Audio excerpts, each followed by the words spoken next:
현대인의 질병으로 불리는 암. 그중 폐암은 사망률이 가장 높은 암입니다. 하지만 조기 검진을 받는 비율이 높아지고 적절한 치료법도 속속 개발되고 있는데요. 폐암을 조기 진단하고 극복하는 방법, 강은주 혈액종양내과 전문의와 함께 자세히 살펴보겠습니다. 안녕하십니까? 네, 교수님. 최근 암 환자가 계속해서 늘고 있다는 이야기가 있는데요. 실제로 국내에서 각종 암들 어떻게 발병하고 있는지 현황을 좀 짚어주시죠. 네, 우리나라 중앙암등록본부에서는 해마다 암 발생자 수, 유병률, 사망률 등을 집계를 해서 발표를 하고 있습니다. 2024년에 발표된 2022년 통계에 따르면 성별 불문 전체적으로 갑상선암, 대장암, 폐암, 유방암, 위암 순서로 많이 발생을 하고요. 네. 남자에서는 폐암, 전립선암, 대장암, 위암, 간암 순서로 발생하고 있습니다. 여자의 경우는 유방암, 갑상선암, 대장암, 폐암, 위암 순서가 이제 흔한 암이라고 보시면 되겠습니다. 2022년 한 해 동안에 암 발생자가 28만 명 정도 됐는데 그중에 폐암은 이제 3만 2천 명 정도, 전체 암 발생의 11% 정도 차지하고 있습니다. 네. 그런데 이제 사망률은 폐암이 가장 높습니다. 음. 이제 암 사망자 전체 중에 한 19,000여 명이 폐암으로 사망을 하고 있는데요. 가장 높은 비율을 차지하고 있습니다. 네. 폐암의 전체 발생 순위를 보면 3위 정도 수준인데 사망률은 1위라고 설명을 해주셨잖아요. 이렇게까지 폐암의 사망률이 높은 이유가 뭘까요? 네, 폐암 자체의 성질이 좀 나쁜데 조기에 발견되지 않는 것도 이유가 되겠습니다. 폐 안에 작은 덩어리가 있으면 아무런 증상이 없거든요. 그래서 이제 초기에 증상이 없기 때문에 초기에 발견되지 않아서 이제 늦게 발견되는 경우가 많고 이제 늦게 발견되면 완치율이 좀 떨어집니다. 네. 네. 조기 검진, 조기 진단에도 좀 한계가 있습니다. 그래도 우리나라에서는 2019년부터 이제 흡연력이 있는 만 54세에서 74세 분들에게 이제 저설량 흉부 CT라는 국가 검진으로 이제 조기 검진을 시행하고 있는데요.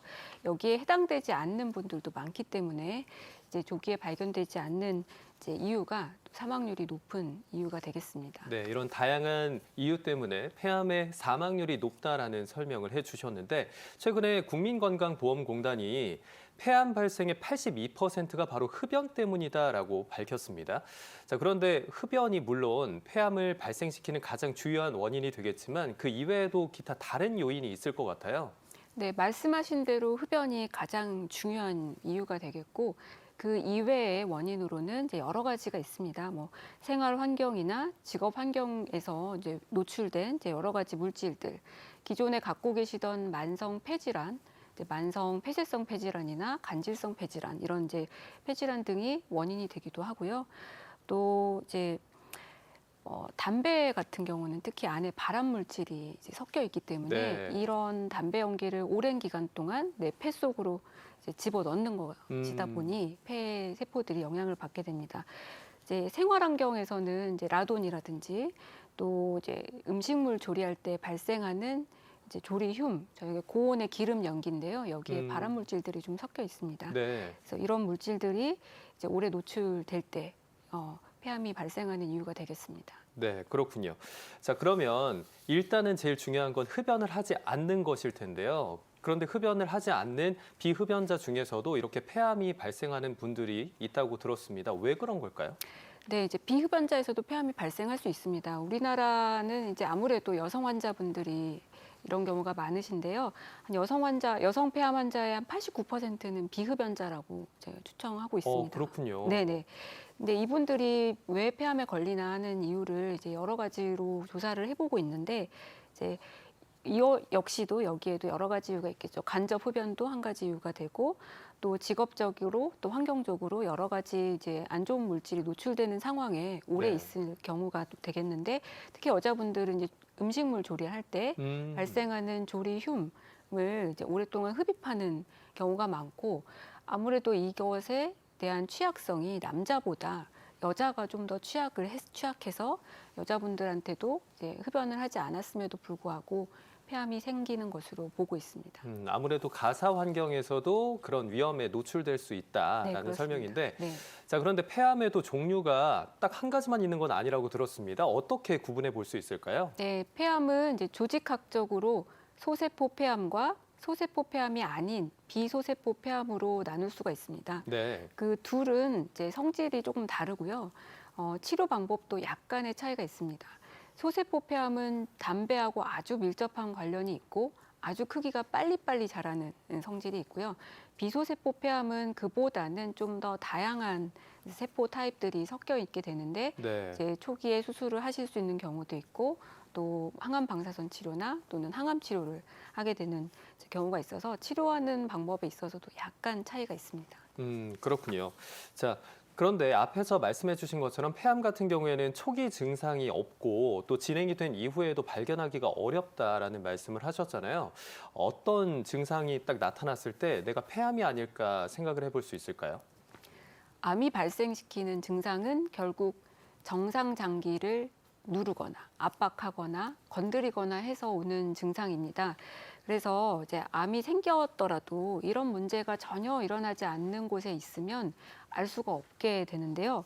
하지만 이제 예를 들어 폐암이 기관지 근처에 생겨서 있다면 오랫동안 기침을 하게 되고 또는 가래를 뱉었을 때 피가 섞여 나오기도 하고 네. 숨이 찬 증상이 생길 수 있습니다. 음, 보통은 이런 경우에 감기라고 생각해서 근처 병원에 가서 치료를 받고 약을 드시고 하는데 해결이 되지 않을 경우가 있죠. 약에 의해서 해결이 되지 않을 경우에는 이제 엑스레이 촬영을 하거나 CT 촬영을 하게 되고 그런 상황, 그런 과정에서 암이 있다는 것을 발견하고 오시게 되는 경우가 있고요. 또는 이제 폐에 있는 덩어리는 너무 작은데 다른 장기로 전이가 돼서 전이된 장기에서 생기는 증상으로 오시는 경우가 있습니다. 네. 뼈에 전이 되면 통증이 생깁니다.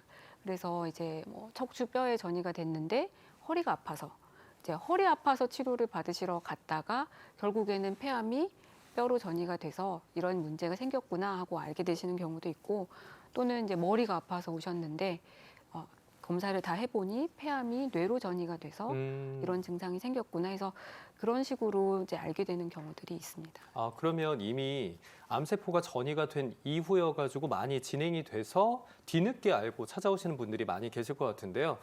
이런 암에 대해서 잘 즉각적으로 대응하기 위해서는 조기 검진을 통해서 진단을 좀 빠르게 받거나 아니면 좀 치료를 선제적으로 들어가는 것, 이게 중요하지 않을까 싶은데 초기에 우리가 암인지 아닌지 확인할 수 있는 그런 초기 증상을 좀 점검해 볼 수 있을까요?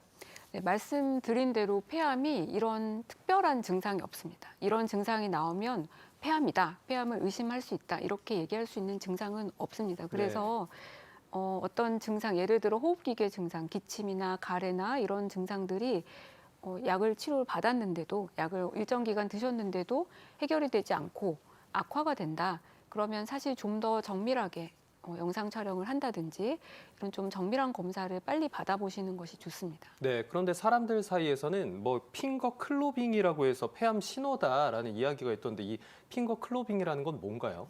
핑거 클로빙은 이제 손가락 끝이 곰봉지 모양으로 두꺼워지는 현상인데요. 네. 이게 보통 체내 산소가 굉장히 농도가 오랫동안 낮은 상태에서 변하는 겁니다. 그러니까 사실 이런 정도로 손가락 모양이 변하실 정도면 만성적으로 이제 호흡곤란이 있거나 뭔가 숨이 찬 증상이 있는 경우죠. 그래서 이게 조기에 진단이 될 수 있는 방법은 아닙니다. 그렇군요. 네네. 그럼 폐암은 진행 상황에 따라서 병기를 나눠볼 수가 있을 텐데요. 1기부터 4기까지 또 치료 방법도 달라질 거고 진행 상황이 달라질 것 같습니다. 이 부분에 대해서도 소개해 주실까요? 네, 저희 폐암 환자분들 진단이 되면 저희가 1기부터 4기까지 이제 병기를 나누게 되는데요. 이제 소세포 폐암과 비소세포 폐암이 약간 다르기 때문에 구분을 해서 말씀을 드려야 될 것 같습니다. 비소세포 폐암의 경우는 이제 1, 2, 3기에서는 보통은 이제 수술 먼저 일단 고려를 합니다. 네. 수술을 잘 하신 경우 그 이후에 재발을 줄이기 위한 약물 치료를 고려하는 경우가 이제 그 중에 2, 3기에 해당이 하고요. 그리고 최근에는 2기, 3기 수술이 가능한 환자라도 저희가 이제 수술 전에 항암 약물 치료를 면역 항암제나 일반 항암제를 하고 수술하는 경우가 있습니다. 그리고 나서 더 약물 치료를 진행하기도 하고요. 사기의 경우에는 주로 항암 치료가 이제 주된 치료가 되겠습니다. 소세포 폐암은 이제 1, 2, 3기에 해당하는 제한기에 있어서는 항암 방사선 치료로 이제 완치를 노리고요. 4기에 해당하는 확장기에서는 항암 치료를 하게 됩니다. 네, 그렇군요. 그러면 생존율에도 차이가 좀 있을 텐데 생존율을 좀 짚어주실까요? 네, 이제 생존율은 저희가 5년 상대 생존율을 지표로 봅니다. 암을 진단받고 나서 5년이 지난 시점에 몇 퍼센트의 환자분이 살아있는가를 계산하는 거겠죠. 그래서 우리나라에서 발표한 데이터가 있는데요. 2015년에 폐암을 진단받은 환자 한 2,600명 정도를 오랫동안 추적을 해서 봤더니 이제 비소세포 폐암 1기의 경우 5년 상대 생존율이 한 79%, 2기의 경우는 55%, 3기는 15%, 4기는 10% 정도로 집계가 됐습니다. 네. 그렇군요. 자, 암은 수술 이외에도 또 방사선 치료를 진행하게 되잖아요. 이 방사선 치료에 대해서 부작용을 걱정하시는 분들도 많이 계시는 것 같은데 어떤가요? 방사선 치료도 아주 중요한 암 치료 방법입니다. 그래서 방사선을 쪼인 위치에 따라서 저희가 좀 치료 부작용이 조금 달라질 수는 있는데 네. 또 완치 목적으로 치료를 하게 되면 아무래도 방사선 조사량이 좀 높게 되니 약간 부작용이 좀 심해질 수는 있습니다. 네. 그래도 이제 완화할 수 있는 여러 가지 방법과 약물이 있으니 최대한 치료를 이제 적극적으로 하시는 것을 권해드립니다. 네. 이렇게 암 이후에 수술이나 방사선 치료 받고 그 이후에 사후 관리도 굉장히 중요할 것 같은데요. 관리할 때 주의할 점이 있을까요? 네, 이제 수술을 받으신 환자분의 경우에는 수술 이후에 빨리 이제 정상적인 생활로 회복하시는 게 좋겠습니다. 그래서 이제 적절한 운동을 통해서 이제 활동을 좀 하시고 균형 잡힌 식단으로 이제 잘 유지하시고 그리고 이제 방사선 치료나 항암 치료를 하시게 되면 아무래도 식사가 조금 어려워지는 경우가 있는데 이런 경우에 조금을 드시더라도 좋은 음식들 그리고 잘 균형 잡힌 식단을 드시도록 이제 노력하시는 게 좋겠고 네. 네, 아무래도 또 감기나 다른 감염이 생기시지 않도록 마스크 잘 쓰시고 또 백신도 잘 맞으시고 이런 것들이 중요할 것 같습니다. 네. 아무래도 환자분 그리고 환자 가족분들 많이 현장에서 만나게 되실 텐데 이렇게 수술이나 치료 이후에도 또 흡연 때문에 폐암 걸려서 오셨는데 담배 계속 피고 싶어요라고 하시는 분들이 계실 것 같아요. 그런 분들에 대해서 뭐라고 말씀을 해주세요? 담배 무조건 끊으셔야 된다고 말씀드립니다. 더 좋은 방법이 없습니다. 네. 네. 무조건 금연을 해야 네, 된다. 오늘 당장 하셔야 된다고 네. 말씀드립니다. 이렇게 금연의 중요성에 대해서도 이야기를 나눠봤고요. 이번에는 건강에 대한 잘못된 상식 바로잡는 시간 가져보겠습니다. 폐암에 대한 오해와 진실을 OX로 풀어볼 텐데요. 제가 질문을 드리면 앞에 있는 판넬을 가지고 답변해 주시면 되겠습니다. 자, 첫 번째 질문입니다. 폐암은 유전된다. X입니다. 폐암은 유전되지 않습니다. 이제 가족 중에 젊은 나이에 폐암이 걸린 이제 분들이 많으시다면 그 후손이 약간 폐암이 이제 유병률이 올라가는 경향이 있기는 한데 네. 이제 유전되진 않습니다. 네. 무조건 유전이 되는 건 아니다라고 네네네. 답변해 주셨고요. 두 번째 질문입니다. 담배를 끊어도 바로 폐암 위험률이 낮아지지는 않는다. 네, 그렇습니다. 이제 흡연이 중요하긴 하지만 바로 위험이 낮아지는 것은 아닙니다. 비흡연자에 비해서 한 이제 금연 이후 20년까지는 폐암 위험이 약간은 높다고 보는데 20년. 네, 그래도 10년 정도가 경과하면 이제 폐암 발생 위험이 흡연자 대비 절반으로 감소한다고 이제 보고 있습니다. 네, 그럼 장기적으로 봤을 때는 우선적으로는 금연을 하시고 네. 지금 바로 좋아지지는 않는다라고 하더라도 장기적으로 봤을 때 폐암의 위험률을 낮출 수 그렇습니다. 있다라는 답변이시고요. 자, 다음 질문입니다. 아마 폐암 환자분들 공기 좋은 곳 찾아서 시골 내려가시는 분들 많이 계실 텐데요. 이런 환경이 도움이 될까요? 저는 이제 세모입니다. 세모요? 네, 왜냐하면 이제 조기에 수술하시고 이제 몇 달에 한 번씩 정도 통원하시는 분들은 괜찮다고 생각하는데요. 그런데 이제 항암 치료나 항암 방사선 치료로 집중적으로 병원에 자주 내원하셔야 되는 경우는 오히려 먼 거리에서 오시는 게 더 힘들고 또 그 과정에서 다른 문제가 또 생기실 수 있기 때문에 이제 권해드리진 않습니다. 아, 통원하시는 과정에서 너무 힘들면 체력적으로 네네. 무리가 될 수 있기 그렇습니다. 때문에 그럴 수도 있고 아닐 수도 있다는 취지에서 이제 상황에 네. 따라서 다르다. 세모. 네, 다음 질문 드리겠습니다. 조직 검사나 수술을 하면 암이 퍼진다. X입니다. 네. 이런 걱정하시는 분들이 간혹 계신데요. 그런 걱정하실 필요 없습니다. 거의 없고요. 네. 지금 눈앞에 빨리 암을 해결하는 것이 더 우선입니다. 네, 퍼질 거다라는 걱정하지 마시고 진단받고 치료를 바로 들어가시는 게 중요하다라는 답변 들어봤고요. 자, 폐암 환자가 고기를 섭취하면 암이 더 빨리 퍼진다는 속설이 있는데요. 이건 어떤가요? 네, X입니다. 네, 근거 없습니다. 이제 오히려 우리 몸에 정상 면역 세포 또 정상 세포들이 잘 생길 수 있도록 적당량의 단백질 섭취가 필요하기 때문에 꼭 고기를 섭취하시기를 저는 권해드립니다. 그러면 일단 좋은 영양소를 섭취하는 게 병을 이겨내는 데 중요하다라고 이해하면 될까요? 네, 그렇습니다. 네. 자, 마지막 질문 드리겠습니다. 폐 건강을 위해서 저녁보다는 아침에 운동하는 게 더 좋다. 저는 세모입니다.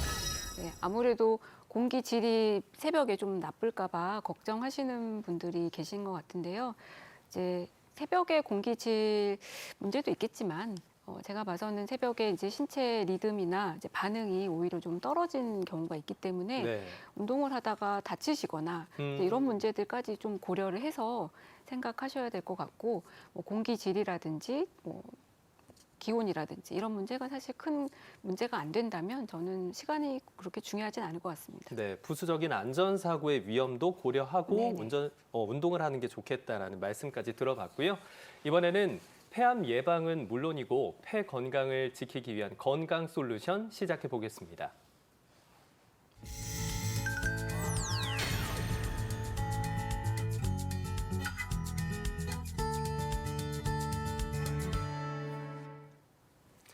네, 교수님.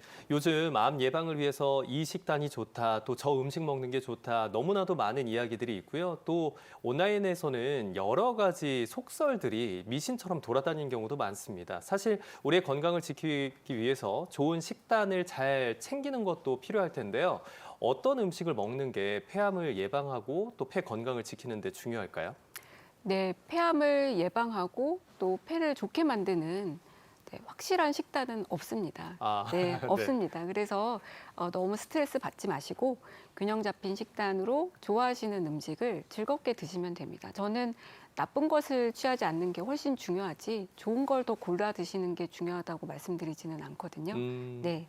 네, 그러면 일단 해로운 걸 피하는 걸 우선적으로 네네네. 생각하는 게 더 중요하겠군요. 네. 자, 그러면 또 폐암은 조기 발견하는 게 최고고 일단 발견이 됐으면 잘 치료하는 게 중요할 텐데 미리미리 예방하기 위해서 폐 건강을 위해 일상생활에서 지켜야 되는 생활 수칙에는 어떤 것들이 있는지도 좀 짚어주시면 좋을 것 같아요. 네. 여러 번 말씀드렸지만 금연이 가장 중요합니다. 그래서 나도 피우지 않고 간접 흡연을 하지 않는 게 또 중요하겠고 내 주위 사람이 간접 흡연을 하게 만들지 않는 것도 좋겠습니다.